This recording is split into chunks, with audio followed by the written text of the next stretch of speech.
ভাই বিকাশ কোম্পানি এটা কি নিয়ে আসলো? Auto recharge.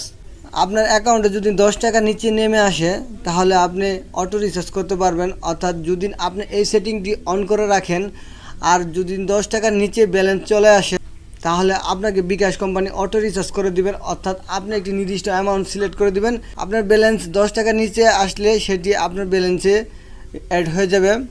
চলুন এটি কিভাবে করা যায় দেখে নেওয়া যাক।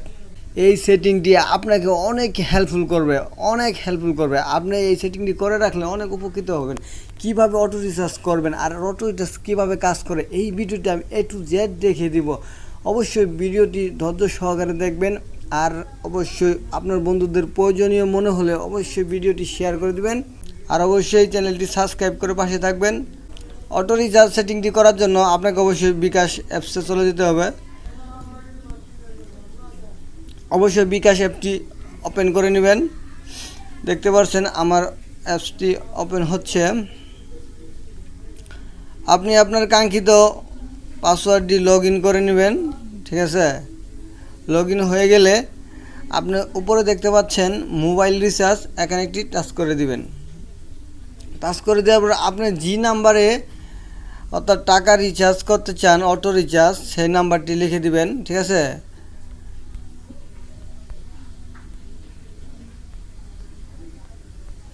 দেখতে পাচ্ছেন আমি এই নাম্বারে অটো রিচার্জ করতে চাই, তাই আমি এই নাম্বারটি লিখে দিছি। লিখে দেওয়ার এখানে একটা টাচ করে দিবেন। যেহেতু এটি বাংলা লিঙ্ক তাহলে আমি বাংলা লিঙ্ক সিলেক্ট করে দিব।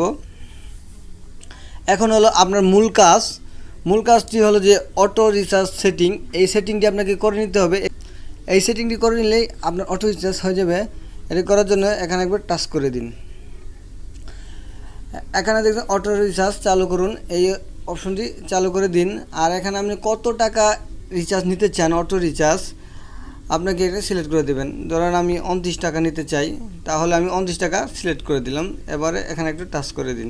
এবার আপনার কাঙ্ক্ষিত পিন নাম্বার দিন, দিয়ে এখানে টাচ করে দিন। তারপরে এখানে অটো রিচার্জের জন্য এখানে চাপ দিয়ে ধরে থাকুন, ঠিক আছে। অর্থাৎ আপনার অটো রিচার্জ সেটিংটি সম্পূর্ণ হয়েছে। এখন আমরা চলুন হোমে ফিরে যাই। এখন যখনই আপনার ব্যালেন্স 10 টাকা নিচে আসবে আপনাকে বিকাশ কোম্পানি 29 টাকা করে রিচার্জ করে দিবে। আর হ্যাঁ, এই অটো রিচার্জটি কীভাবে বন্ধ করবেন, বন্ধ করার জন্য আপনাকে আবারও সেই মোবাইল রিচার্জে চলে যেতে হবে। সেই নাম্বারটি সিলেক্ট করে দিবেন, ঠিক আছে। সিলেক্ট করে দেওয়ার পরে অটো রিচার্জ সেটিংয়ে যান। সেখানে দেখতে পাচ্ছেন যে নাম্বারটি সিলেক্ট করতে পারছেন এখানে সব কিছু ডিটেলস দেখাচ্ছে।